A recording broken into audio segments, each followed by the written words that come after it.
Hello' guys, কি খবৰ? দেওবাৰলৈ ক'ত মহজুত আছে মই সেইটো নাজানো। মই এতিয়া গাঁৱলৈ ওলাই আহিছিলোঁ, টিঙিয়াক লগ পালোঁ। টিঙিয়াকা ঘৰৰ ওচৰত আছোঁ বৰ্তমান।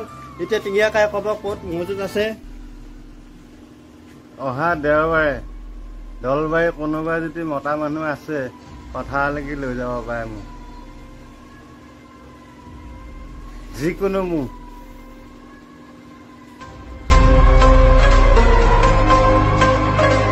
দলবাৰী এইখন পথাৰত ধুমগলীয়া মহজুজ।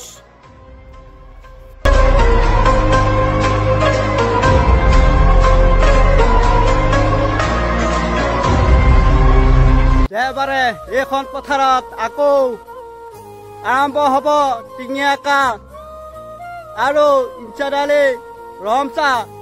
ভাল লাগিলে লাইক কৰিব, শ্বেয়াৰ কৰিব। বাই।